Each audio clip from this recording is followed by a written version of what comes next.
انسان کی زندگی میں جو چیزیں اسے بہت زیادہ نقصان دیتی ہیں اور بہت پیچھے چھوڑ دیتی ہیں، دنیاوی معاملات سے لے کر روحانی، اخلاقی، قلبی اور قرب الہی کے معاملات تک کو جو چیزیں نقصان پہنچاتی ہیں، ان میں ایک بڑی چیز غفلت ہے۔ ایک لفظ ہوتا ہے جو ہمیں اکثر سننے کو ملتا ہے کہ آپ کی توجہ نہیں ہے۔ یہ ڈھیر سارے لوگوں کا مطالبہ ہوتا ہے، اہل خانہ بھی مطالبہ کرتے ہیں، کئی موقع پر والدین بھی مطالبہ کرتے ہیں، غرباء بھی مطالبہ کرتے ہیں کہ امیروں کی ہماری طرف توجہ نہیں ہے۔ اور یہ بڑی لازمی سی بات ہے کہ کسی چیز پر جب توجہ رہتی ہے تو وہ چیز بہتر ہو جاتی ہے، اور جب عدم توجہی کا لوگ مظاہرہ کرتے ہیں تو وہ معاملہ خراب ہو جاتا ہے۔ یہ جو عدم توجہ ہے اسی کو غفلت کہتے ہیں، اور جب انسان کے مزاج پر غفلت طاری ہوتی ہے اور غفلت اس پر پوری طرح غلبہ کر لیتی ہے تو پھر اس کی زرخیز زمین کو وہ بنجر کرتی ہے۔ غفلت انسانی دل کے لیے بڑی نقصان دہ چیز ہے اور انتہائی تکلیف اور ضرر کا باعث ہے۔ دلوں پر جو قحط نازل ہوتا ہے، قحط، ویران ہو جاتے ہیں دل، اور جو دلوں پر خشکی نازل ہوتی ہے کہ طبیعتیں خشک ہو جاتی ہیں، یہ غفلت کی وجہ سے ہوتی ہے۔ جو لوگ غافل ہو جاتے ہیں نا، اپنے معاملات کا دھیان نہیں رکھتے، دیکھیں نا، آپ کو کھانا کھاتے بھی غافل نہیں ہونا چاہیے۔ اگر کھانا بھی غیر معتدل کھا لیا جائے تو وہ انسان کی طبیعت کے لیے باعث ضرر بن جاتا ہے، نقصان کا باعث بنتا ہے۔ بات کرتے ہوئے بھی غافل نہیں ہونا چاہیے، کئی دفعہ جملے ایسے نکل جاتے ہیں جو انسان کے لیے پھر شرمندگی کا باعث بنتے ہیں۔ انسان کو غافل ہو کر کوئی کام نہیں کرنا چاہیے، غافل ہو کر، مدہوش اور بے ہوش ہو کر نہیں۔ غفلت دل کو ویران کرتی ہے، طبیعت میں خشکی لاتی ہے۔ غافل کبھی نہ بنے۔ قرآن مجید فرقان حمید نے ارشاد فرمایا کہ اقترب للناس حسابہم، فرمایا لوگوں کے حساب کا وقت قریب آ گیا، وہم فی غفلۃ معرضون، اور وہ ابھی بھی غفلت میں منہ پھیرے ہوئے ہیں۔ ٹائم آ گیا حساب دینے کا، لیکن وہ ابھی بھی غافل ہیں۔ ہمارے جو زیادہ تر نقصان زندگی میں ہوئے ہیں وہ صرف ہماری غفلت کی وجہ سے ہوئے۔ ہم نے چیزوں پر توجہ نہیں دی، چیزیں گڑبڑ ہو گئیں۔ جس آدمی نے پھول لگائے ہوں، پھل لگائے ہوں، کھیتی لگائی ہو، وہ دانہ ڈال کے پانی دے کے فارغ نہیں ہو سکتا، اسے توجہ کرنی پڑتی ہے۔ اور کسی نے کہا تھا مالی جیندے ہون تو پھر بوٹے سوکدے نہیں، اگر موجود ہونا ان کو سینچنے والا، رکھوالی کرنے والا، تو پھر ان کی جڑیں کبھی خشک نہیں ہوا کرتی۔ ہماری جو غفلتیں ہیں یہ بڑی ضرر کا باعث ہیں، نقصان کا باعث، اور مجبوری معاف ہوتی ہے، غفلت معاف نہیں ہوتی۔ اسکول میں پڑھتے تھے، مدرسے میں پڑھتے تھے،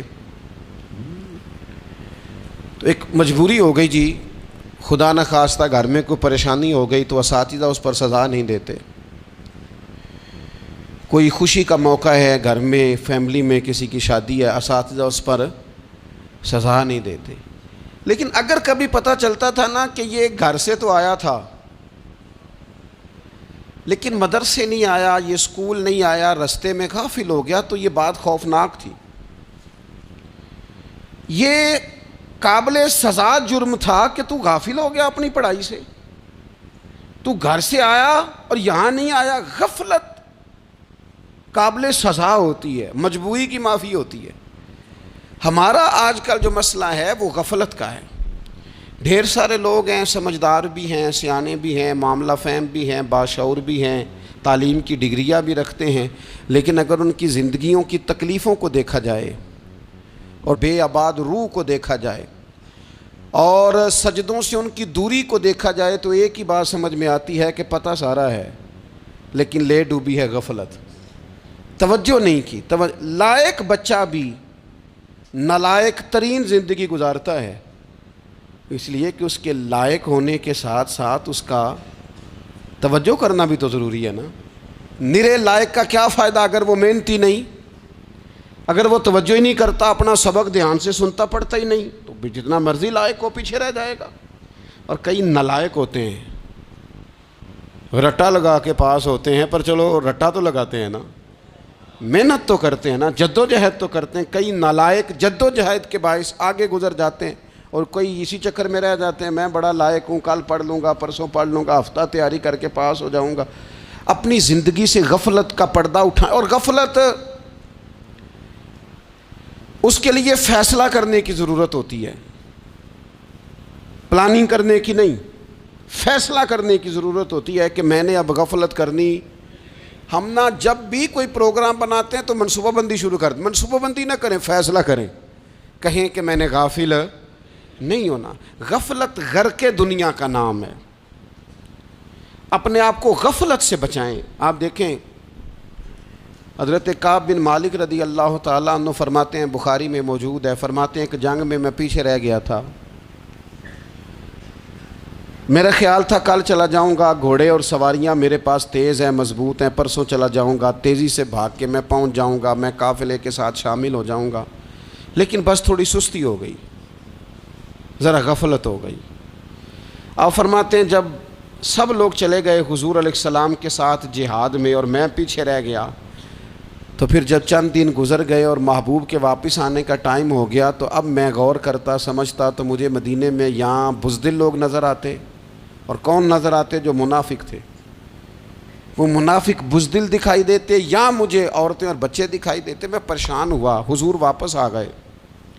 جنہوں نے بہانے کیے تھے نا منافقین نے، یہ مجبوری تھی اس لیے نہیں جہاد پہ گئے، یہ جنہوں نے بہانے کیے تھے انہیں مل گئی معافی، اور میں نے سچ بولا، میں نے کہا یا رسول اللہ میں غافل ہو گیا تھا۔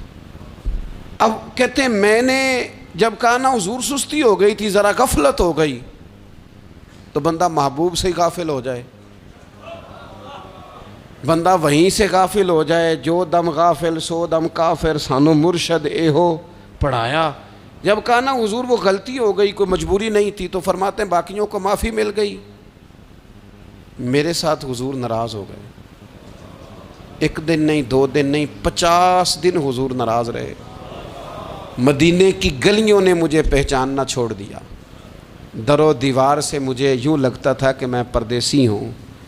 فرماتے ہیں میں مسجد میں آتا تھا، میں جب محبوب کو دیکھتا تو حضور رخ انور پھیر لیتے، اور مجھے پتا تھا جب میرا چہرہ ادھر ادھر ہوتا تو پھر کریم رحمت کی نظر فرماتے۔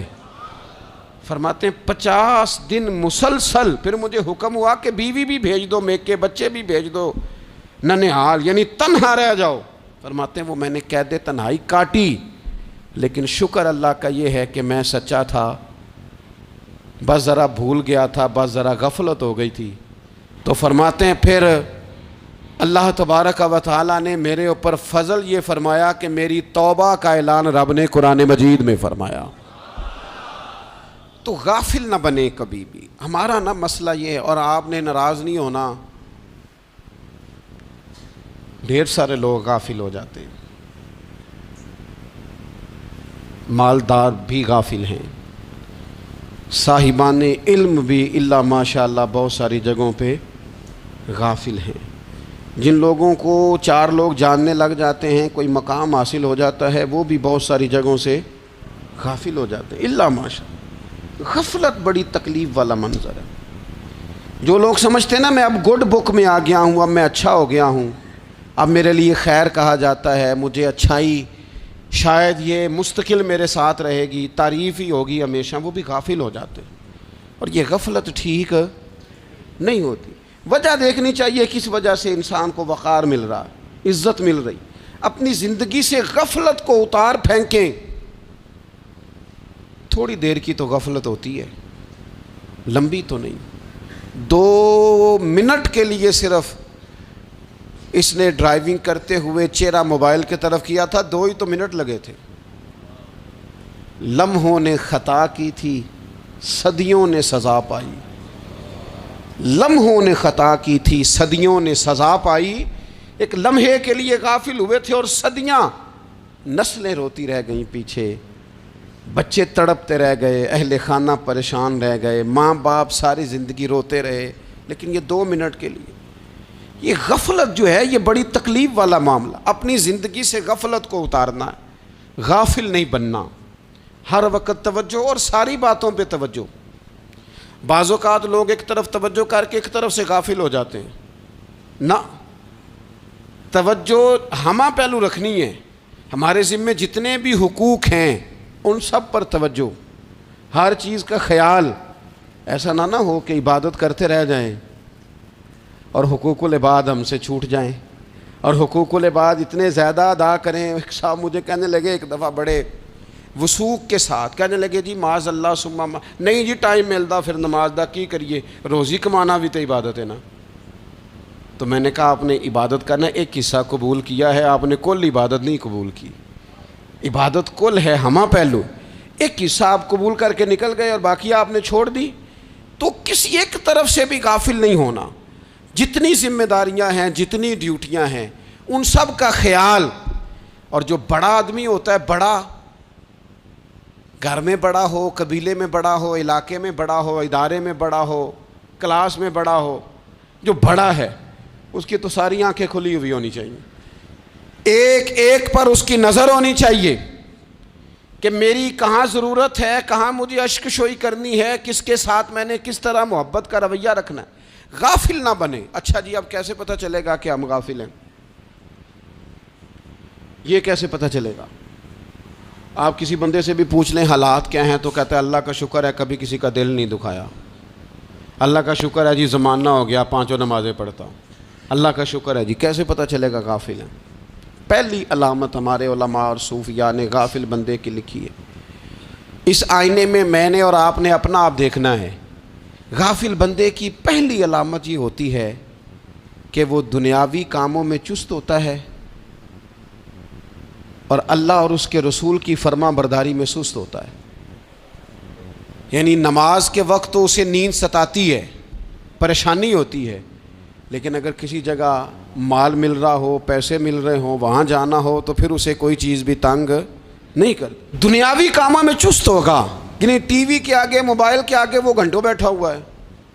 اور اگر اسے 25 منٹ قرآن پاک سننا پڑ جائے، اگر اسے 20 منٹ دینی محفل میں بیٹھنا پڑ جائے، اگر اسے کہا جائے کہ تو 20 رکعت نماز نفل ادا کر، دنیاوی کاموں میں چست ہے، دینی کاموں میں، یہ غفلت کی پہلی علامت.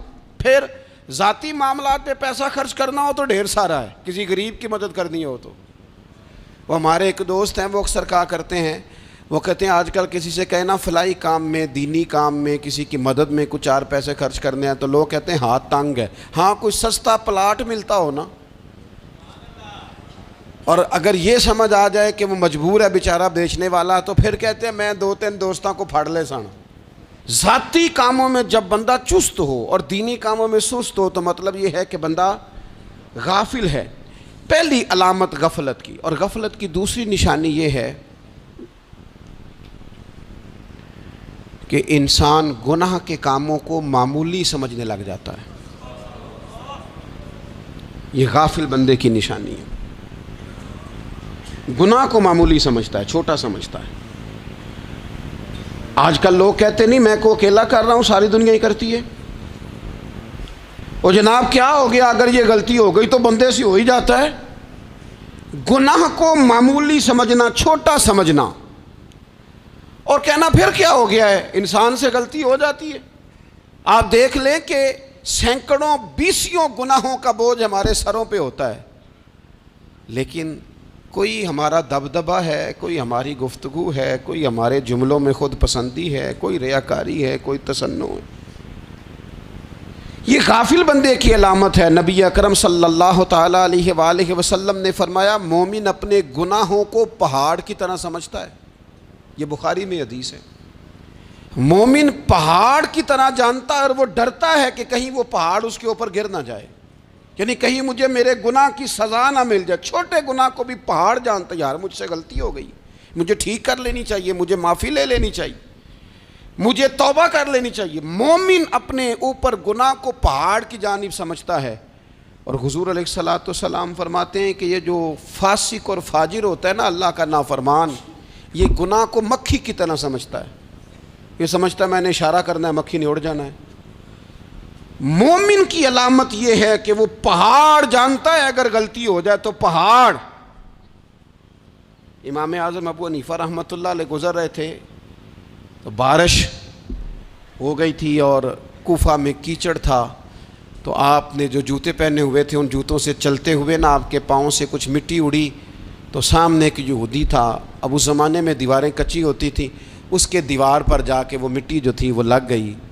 اب امام صاحب بڑے پریشان ہوئے کہ میں نے اس کی دیوار کو آلودہ کر دیا۔ یہاں تو لوگ اپنی اینٹیں رکھتے رکھتے کئیوں کی دیواریں توڑ ہی دیتے ہیں، اور پھر وہ اس پر ماننے کو بھی تیار نہیں ہوتے، تسلیم کرنے کو بھی تیار نہیں ہوتے۔ وہ کہتے ہیں پھر کیا ہو گیا، اب ہمارا یہاں گھر ہے تو ہم نے ٹرالی منگوانی نہیں تھی، ہمارا حق بنتا تھا۔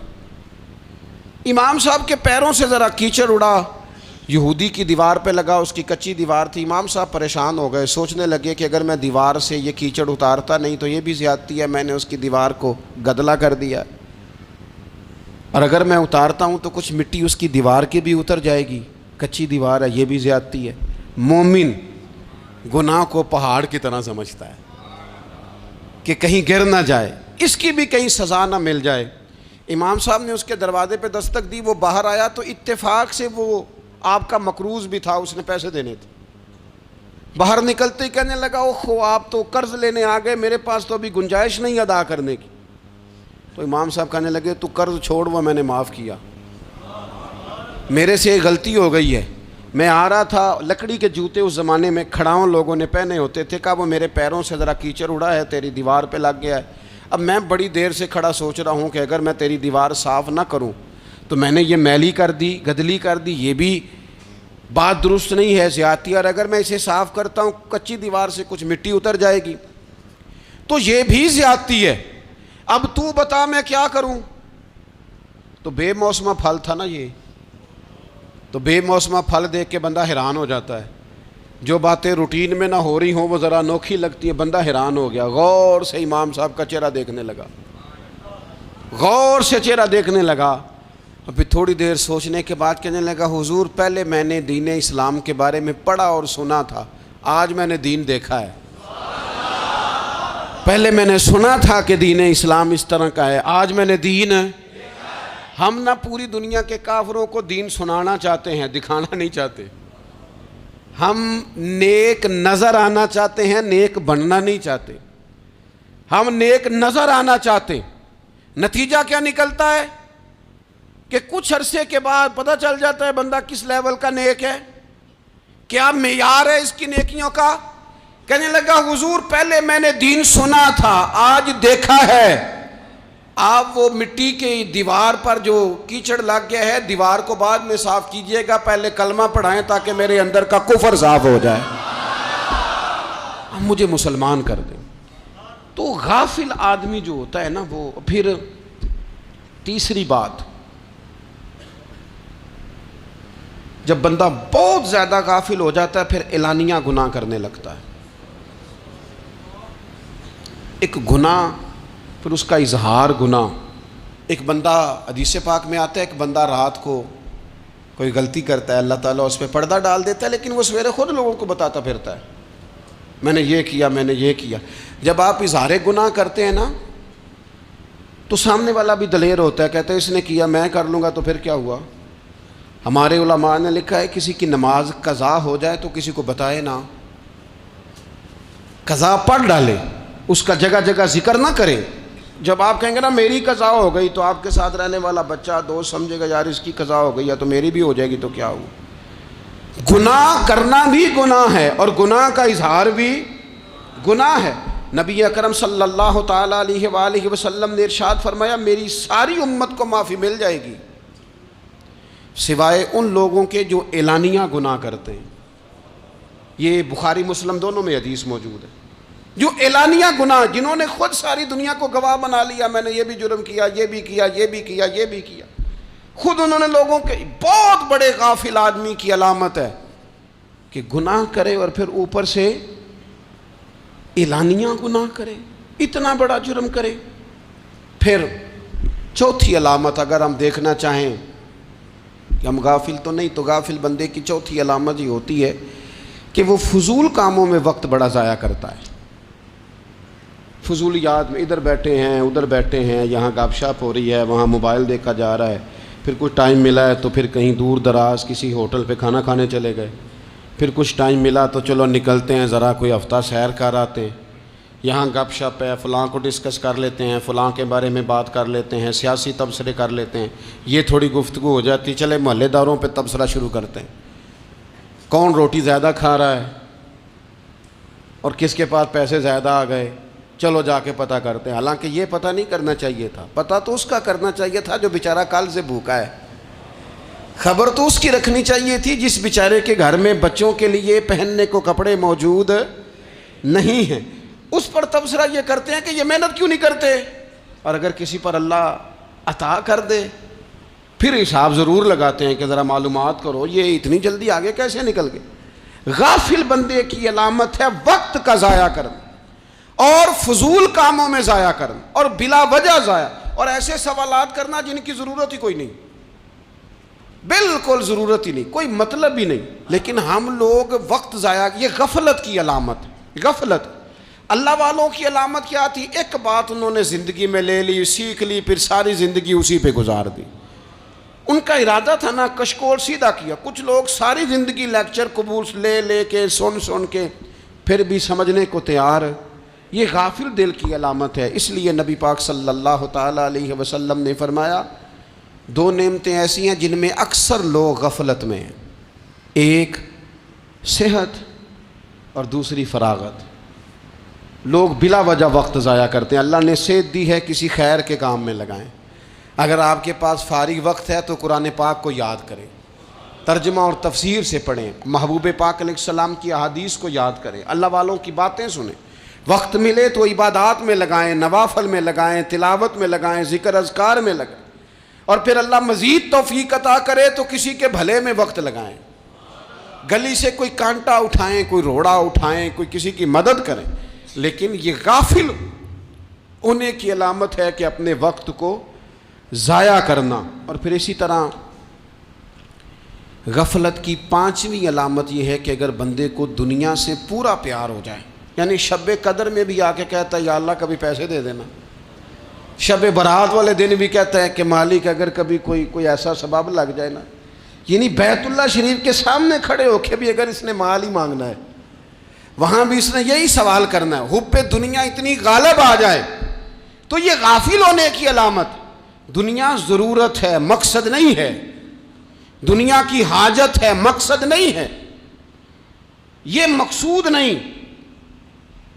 اور جب لوگ فقط دنیا کے مال کو, دولت کو, نبی پاک علیہ السلام نے فرمایا وہ لعنتی ہے جو درہم اور دینار کا بندہ بن گیا ہے,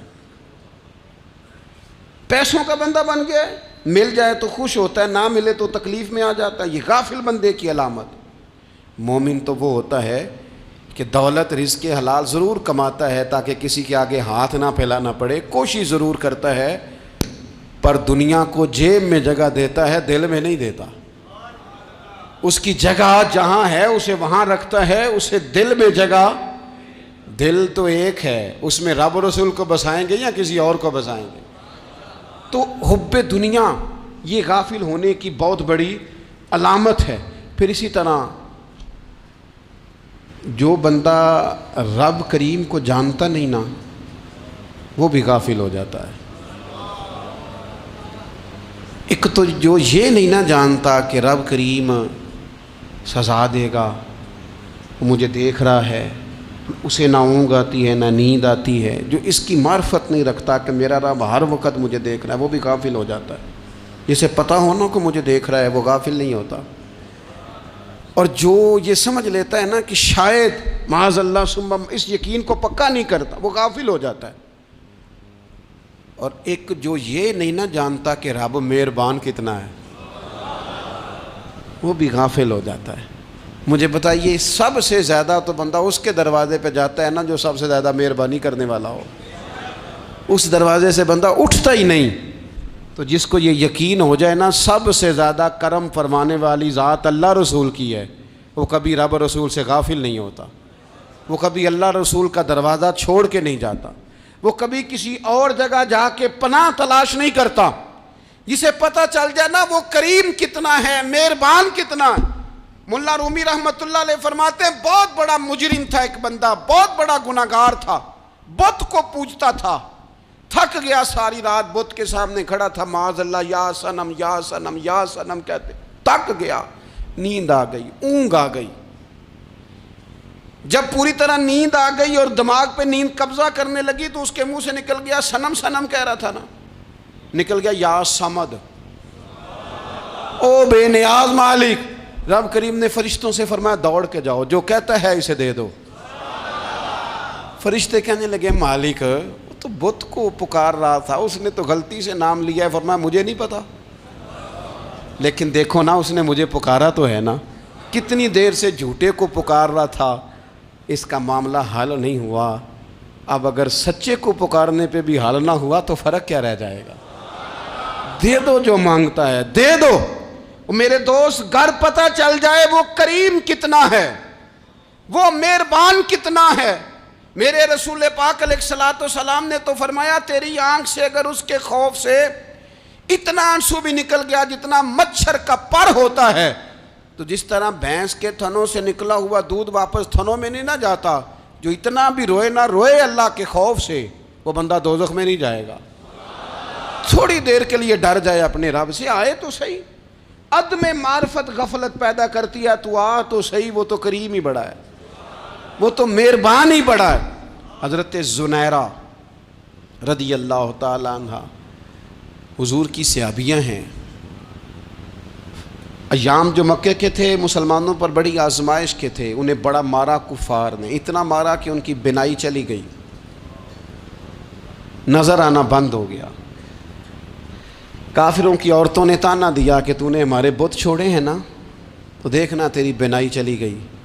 تو جناب زنیرہ اللہ پہ بھروسہ، توکل، معرفت الہی کا جذبہ، اٹھ کے کھڑی ہو کہنے لگی چپ کرو، تمہارے جھوٹے بت کیا کر سکتے ہیں، میرا رب چاہے تو صبح جب میں اٹھوں تو میری آنکھیں روشن ہو، اگر کریم کرم کر دے۔ لوگ کہتے ہیں واقعی ایسا ہوا، جب وہ سویرے اٹھیں تو اللہ نے ان کی روشنی واپس کر دی تھی۔ تجھے پتہ چل جانا وہ مہربان کتنا ہے۔ وہ ایک بزرگ تھے تو ان سے کسی نے کہہ دیا کہ اگر آپ کا حساب آپ کے ماں باپ کے ذمہ ہو جائے تو پھر کیسا، پوچھنے کے لیے قیامت میں اگر ماں باپ حساب لیں تو پھر کیسا۔ تو بڑے سیانے لوگ تھے جو دل والے تھے، کہنے لگے نہیں، رب کریم ہی ٹھیک ہے، اس لیے کہ وہ ماں باپ سے کہیں بڑھ کر پیار کرنے والا ہے۔ اگر یہ معرفت مل جائے وہ کریم کتنا ہے۔ اور جب بندہ پوری طرح اس کی بارگاہ میں آ کے تڑپ جاتا ہے نا، مولا میں جاؤں کدھر، تیرا دروازہ چھوڑ کے جاؤں کدھر۔ اقبال کہتے ہیں وہ ایک سجدہ جسے تو گراں سمجھتا ہے، 1000 سجدوں سے دیتا ہے آدمی کو نجات۔ تجھے جگہ جگہ جھکنا نہیں پڑے گا اگر تو صحیح معنوں میں اپنے رب کی بارگاہ میں جھک جائے۔ تو میرے عزیز کوشش کریں کہ اس کی معرفت، اس کا کرم، اس کی عطا اور اللہ تبارک و تعالیٰ کے حاضر و ناظر ہونے پر عین الیقین، حق الیقین حاصل کریں۔ اور پھر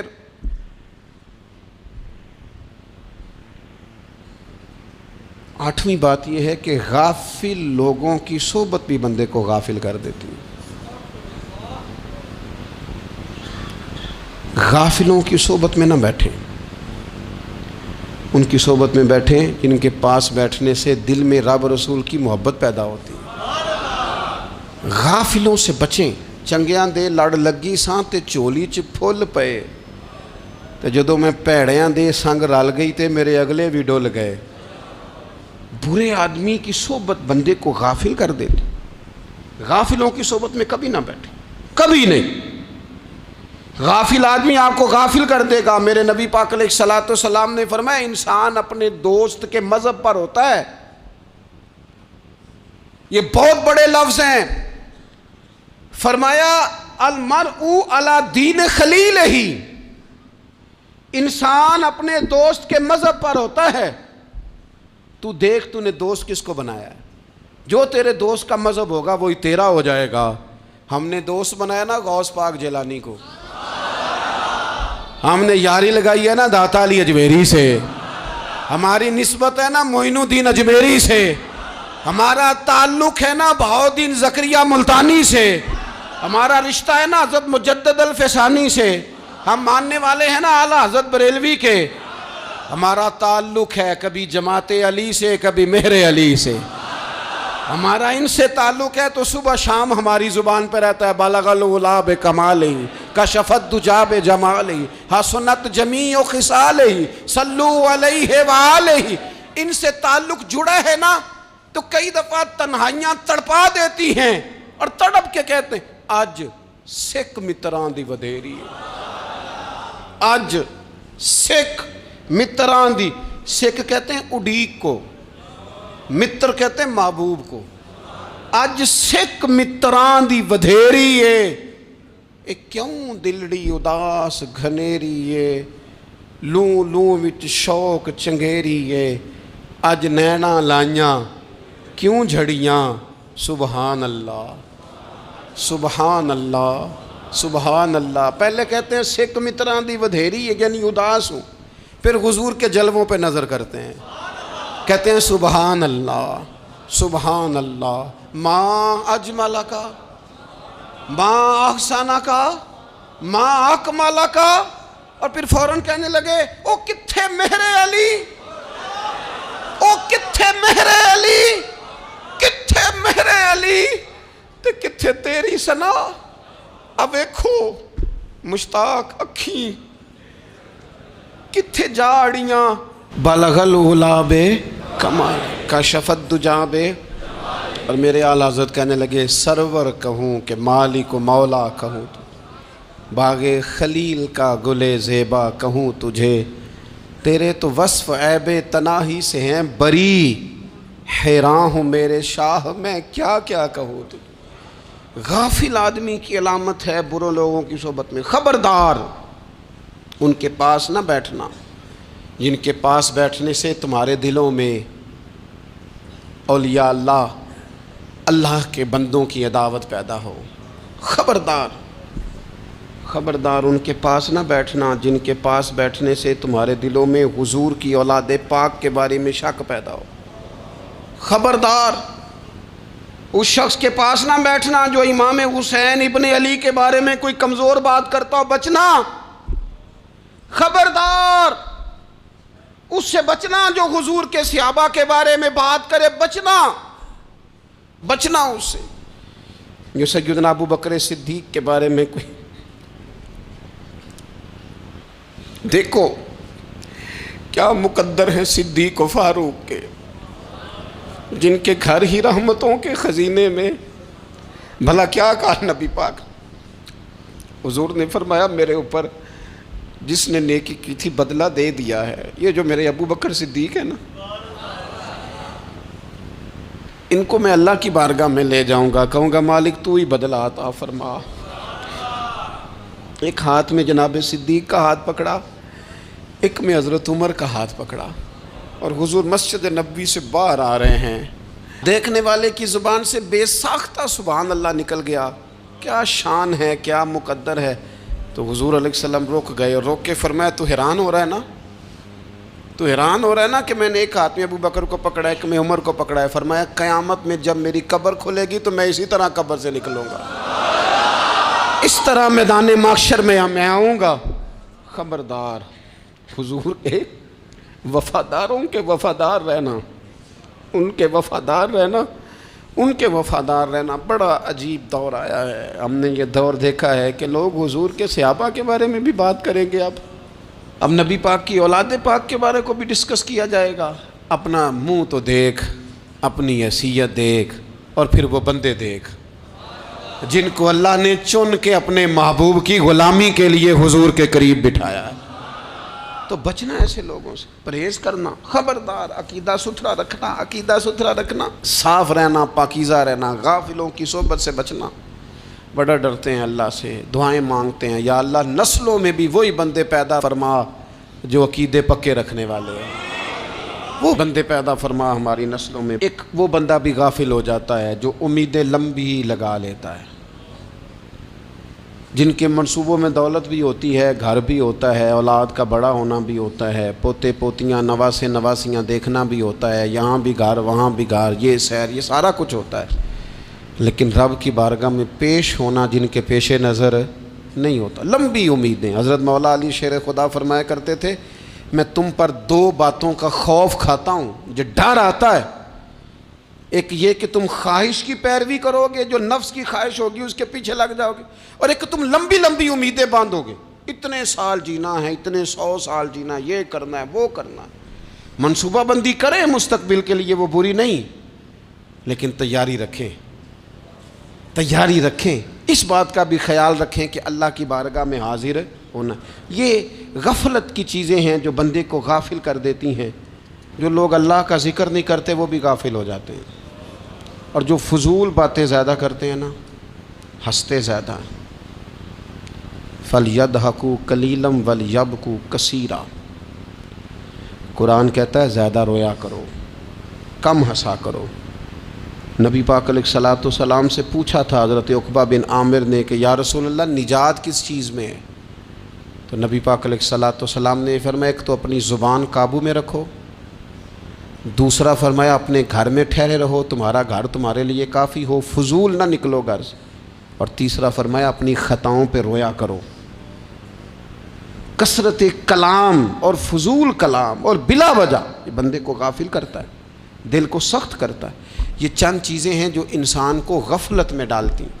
اپنے آپ کو ان چیزوں سے بچائیں اور غفلت کو توڑیں۔ آپ کے ذمے، میرے ذمے جو حقوق العباد ہیں ان کا پتہ کریں، جو اللہ رسول کے حقوق ہیں ان کی خبر دیکھیں، ہماری جو ذمہ داریاں ہیں ہم کس طرح انجام دے رہے ہیں اس پر توجہ کریں، اپنے معاملات کو ٹھیک کریں۔ ہم انسان ہیں، کوتاہیاں تو رہ جائیں گی، لیکن جب کوشش کریں گے تو پھر رب تعالیٰ مدد بھی فرمائے گا۔ ایک بات اور کرنی ہے، ایک تو میں نے عرض کیا غفلت کو توڑنا، ایک دوسری بات قرآن مجید کا ایک سبق اور، جب غفلت توڑنی ہے تو پھر لازمی طور پر ایک کام کرنا پڑے گا۔ میں نے یہ عرض کیا تھا کہ پلاننگ نہیں کرنی، فیصلہ کرنا ہے۔ تو فیصلہ کرنا ہے تو کرنا کیا ہے؟ پھر قرآن حکیم نے سورہ بقرہ میں کہا فاستبقوا الخیرات،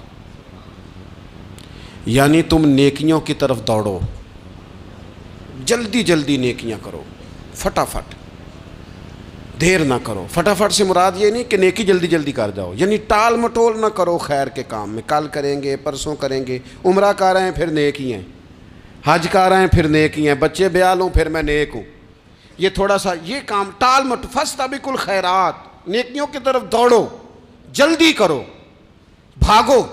نبی پاک صلی اللہ تعالیٰ علیہ وسلم نے فرمایا 5 چیزوں سے پہلے غنیمت جانو۔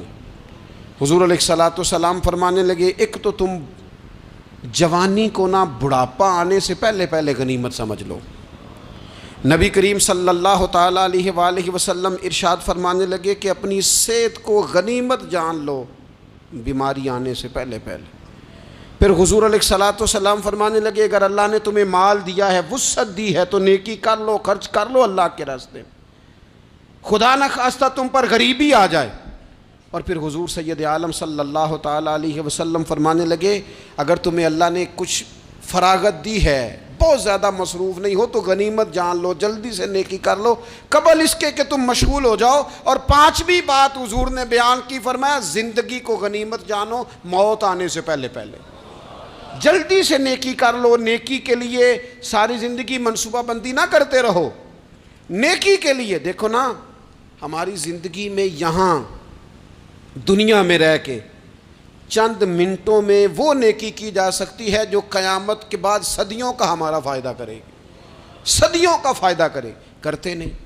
پلاننگ کر رہے ہیں، منصوبہ بندی کر رہے ہیں، بس تیاری کر رہے ہیں، بس حضرت آپ دعا کر دیں، اللہ تعالیٰ دعائیں بھی قبول فرمانے والا ہے، لیکن جو نیکی نصیب ہوتی ہے اسے جلدی سے کر گزریں، اسے فٹافٹ کریں۔ میں ایک گاؤں میں گیا، اب تو خیر وہ دور نہیں رہا، یہ 10-15 سال 20 سال پہلے نا جو نوجوانوں کی مصروفیات ہوتی تھیں ان میں سے ایک مصروفیت یہ ہوتی تھی کہ گندم لے کے چکی پہ جانا ہے، آٹا پسوا کے لانا ہے۔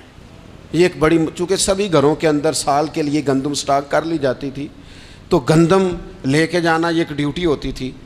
ایک نوجوان ایک گاؤں میں، اس کی مجھے تعریف سننے کو ملی، تو ایک بوڑھی اماں کہنے لگی یہ تو بڑا نصیباں والا ہے، سارے دا آٹا پیا لے ہوندا ہے۔ اور آتے جاتے پوچھ لیتا ہے کہ اماں کوئی کہنے لگی میرے بچے باہر ہوتے ہیں، یہ مجھے دوائی بھی لا دیتا ہے شوگر کی، میں مریضہ ہوں۔ یعنی خیر جتنی ہو سکے، جتنی۔ میرے ایک سنگی ہیں تو سڑک پہ کوئی بندہ کھڑا ہوتا ہے نا، اللہ تعالیٰ انہیں سلامت رکھے، بندہ کھڑا ہوتا ہے تو کہتے ہیں میں اس سے پوچھ لیتا ہوں بابا جی کدھر جانا ہے، فلانی جگہ جانا ہے، تو کہتے ہیں میں موٹر سائیکل پہ بٹھا لیتا ہوں۔ بندہ دیکھ کے مجھے سمجھ آ جاتی ہے ضرورت مند ہے، کوئی چور نہیں، کوئی ڈاکو نہیں، ضرورت مند ہے، میں اسے منزل تک نیکی جتنی میسر آئے، جس حد تک میسر آئے۔ کیا کہا ہمارے نبی پاک علیہ السلام نے؟ حضور نے ہم سے فرمایا کچھ نہ ہو سکے تو بات ہی مسکرا کے کر لینا، اس پر ہی اللہ صدقے کا ثواب عطا کر دے۔ فاستبقوا الخیرات، جلدی سے نیکی کر لو، اپنے نامہ اعمال میں روز نیکیاں جمع کرو، کوئی نہ کوئی خیر کا کام روز کرو اور جلدی سے کرو۔ صحیح مسلم میں حدیث ہے، نبی پاک صلی اللہ تعالیٰ علیہ وسلم فرمانے لگے جلدی جلدی نیکی کے کام کر لو ان فتنوں سے پہلے جو اندھیری رات کے حصوں کی طرح فتنے ہوں گے۔ فرمایا اس وقت حال یہ ہوگا کہ آدمی صبح مومن ہوگا، شام کو کافر ہو جائے گا، شام کو مومن ہوگا تو صبح کافر ہو جائے گا۔ اور فرمایا لوگ دنیا کے بدلے اپنا دین تک بیچ ڈالیں گے۔ معاذ اللہ جھوٹی قسمیں نہیں کھائی جاتی، جھوٹا قرآن مجید نہیں لوگ اٹھا لیتے، لوگ دنیا کے لیے دین بیچ ڈالیں گے۔ اس سے پہلے جب فتنے اتنے زیادہ ہو جائیں، اس سے پہلے نیکی کر لو، کوئی خیر کا کام کر لو، جلدی سے کچھ ایسا کر لو۔ حضرت عقبہ بن حارث رضی اللہ تعالیٰ عنہ فرماتے ہیں یہ دیکھیں ہمارے نبی پاک علیہ السلام کی سیرت کیا ہے، حضور کا اسوہ کیا ہے، نبی پاک علیہ السلام ہماری تربیت کس طرح کرتے ہیں۔ حضرت عقبہ بن حارث رضی اللہ تعالیٰ عنہ کہتے ہیں ہم نے نبی پاک علیہ السلام کے ساتھ عصر کی نماز پڑھی، یہ صحیح بخاری میں موجود ہے۔ فرماتے حضور سلام پھیرتے ہی فوراً اٹھ کے گھر تشریف لے گئے۔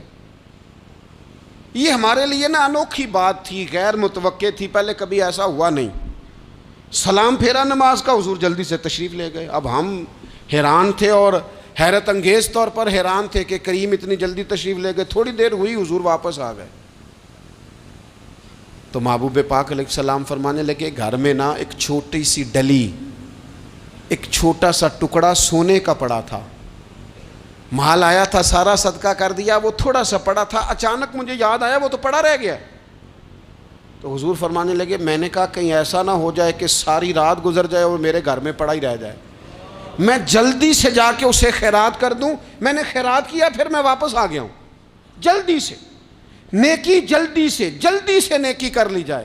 ہم بڑا انتظار کر رہے ہیں، بڑا لمبا ہمارا پروگرام ہے، ہمارے پاس ٹائم ہی بڑا ہے، کسی نے کان میں کہہ دیا ہے تیرے پاس بڑا وقت ہے، ابھی تو بڑی عمر پڑی ہے، ابھی تو جناب او میرے بھائی یہ لوگوں کے کہنے کی باتیں ہیں، پھر پتہ ہی نہیں چلتا حالات کس طرح کے ہو جاتے ہیں اور کیا معاملات انسان کے ساتھ درپیش ہوتے ہیں۔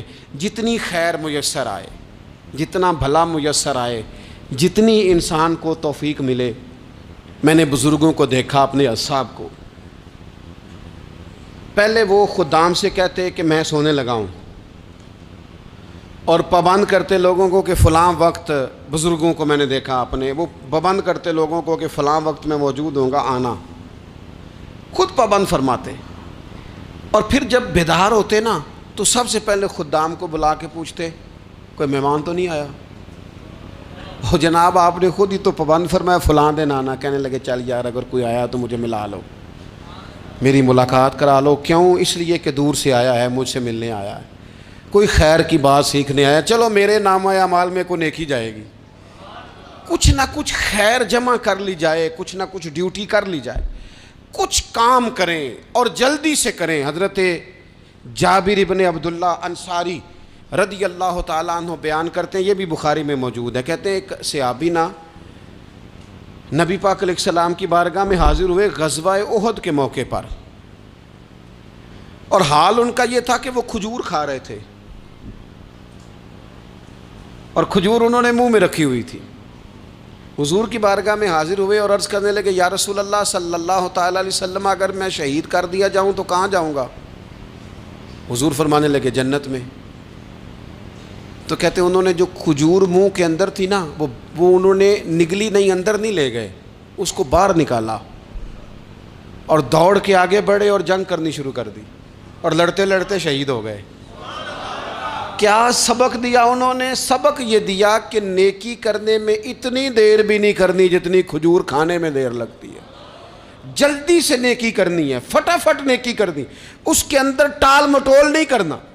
اسی وقت انہوں نے کھجور باہر نکال دی، دوڑ کے انہوں نے حضرت انس بن نضر رضی اللہ تعالیٰ عنہ، حضرت انس بن مالک رضی اللہ تعالیٰ عنہ کے چچا ہیں، میدان احد میں نا، احد پہاڑ کے قریب کھڑے تھے، لوگوں سے کہہ رہے تھے جلدی جلدی ادھر آؤ، وہ جنت جو انسان کو انتقال کے بعد نصیب ہوگی اور قیامت کے بعد نصیب ہوگی، فرماتے تھے مجھے تو ابھی احد پہاڑ کے اندر سے جنت کی خوشبو آ بھی رہی ہے، لہذا جلدی سے آؤ، ادھر دوڑو، جہاد کرو، آؤ کفار سے لڑیں۔ تو نیکی میں دیر نہیں کرنی، جو نیکی میسر آتی ہے، جس کو میسر، ماں باپ میسر ہیں تو خدمت کر لیں، اہل خانہ ہیں تو حسن سلوک کر لیں، اللہ نے اولاد دی ہے تو اچھی تربیت کر لیں، دوست ہیں تو خیر خواہی کر لیں، اگر آپ کو اللہ رمضان عطا کرتا ہے تو زیادہ سے زیادہ اس کی عبادت کر لیں، اگر نظر ٹھیک ہے تو تلاوت زیادہ سے زیادہ کر لیں، زبان چلتی ہے تو رج رج کے مدینے والے محبوب پہ درود و سلام پڑھ لیں، اللہ تعالیٰ کا ذکر کر لیں، جلدی سے خیر جمع کریں، اپنے وقت کو ضائع نہ کریں۔ یہ آج کا سبق ہے کہ ایک تو ہم نے فیصلہ کرنا ہے کہ بس غفلت نہیں، اب غفلت، اب انشاءاللہ اللہ اللہ کرنی ہے، اب کوئی خیر کا کام کرنا ہے۔ میرے حضرت کا ایک جملہ کبھی نہیں بھولنا، فرمایا کرتے تھے زمین کے اوپر کام، نیچے جا کے آرام، یہ چھوڑ دیں اتنے گھنٹے سونا ہے تو یہ کرنا ہے تو میری نیند میں دخل کوئی نہ ڈالے، پھر سوتے ہی رہ جائیں گے، سوتے ہی رہ جائیں گے۔ زمین کے اوپر کام اور نیچے جا کے جاگنا ہے، جاگ لے افلاک کے سائے تلے، پھر حشر تک سوتا رہے گا خاک کے سائے تلے۔ اب جاگ لے افلاک کے سائے کے نیچے، جاگ، کھول آنکھیں، ہر وقت کا سونا، ہر وقت سونا، ہر وقت جو اپنے آرام کی فکر کرنا، اس سے نکل آئیں اور اچھا کھانا اور اچھا پہننا اور بس اپنی مرضی کی زندگی من چاہی جینا، اس سے باہر آئیں، فیصلہ کریں، فیصلہ کہ اب غفلت نہیں کرنی، اگر اللہ نے کوئی صلاحیت دی ہے تو اسے دین کے کام پہ لگانا ہے، کوئی ڈیوٹی کرنی ہے، کوئی خدمت کرنی ہے۔ دیکھو خدمتیں ہو رہی ہیں، صدیق اکبر مال دے رہے ہیں، عثمان غنی مال دے رہے ہیں، مولا علی نے تلوار پکڑی ہے، میدان میں جا رہے ہیں، فاروق اعظم گلی گلی نگر نگر رسول اللہ کے دین کی پہرے داری کر رہے ہیں، حضرت جناب سیدنا سلمان فارسی ابو ذر غفاری حضور کی مسجد میں جھاڑو دے رہے ہیں، اور بلال حبشی وہ نبی پاک کی مسجد میں اذان پڑھتے پڑھتے رب نے اتنا عروج فرمایا کہ کعبے کی چھت پہ کھڑے ہو کے بھی اذان پڑھنی شروع، انہوں نے اذان دے دی۔ تو کوئی کام کرنا ہے، غفلت کو توڑنا ہے اور نیکی کرنی ہے، ذرا جلدی جلدی خیر کا کام کرنا ہے، نہیں ایسے نہیں، فٹافٹ۔ کیسے جی؟ فٹافٹ، تو فٹافٹ کام کریں خیر کا، جلدی جلدی۔ تو یہ خیر کا کام فٹافٹ، جلدی جلدی اور بڑی جلدی اور دوڑ دھوپ کے، اور جب آپ کرتے جائیں گے نا تو پھر اللہ تعالیٰ مواقع بناتا جائے گا۔ آپ سے میری اپیل ہے، بالخصوص میرے ساتھ جو وابستہ سنگی ہیں، جو پیار کرنے والے ہیں، دو باتیں آج آپ نے لے کے جانی ہیں گھر، یہی لنگر ہے، یہی آپ کے لیے دعا ہے، یہی ہمارے بزرگوں کا فیض ہے، یہی نصیحت ہے کہ آپ نے دو باتیں لے کے جانی ہیں۔ غفلت توڑ دینی ہے، فیصلہ کرنا ہے کہ آج کے بعد غافل نہیں ہونا، اور دوسری یہ بات لے کے جانی ہے کہ نیکی جلدی جلدی، فٹافٹ فیصلہ، فٹافٹ نیکی، ایک کر کے پھر انشاءاللہ دوسری کر کے پھر انشاءاللہ تیسری کر کے پھر انشاءاللہ چوتھی، یہ شروع کرنی ہے، اور آپ دیکھیں گے اللہ تعالیٰ مہربانی فرمائے گا، مدد کرے گا۔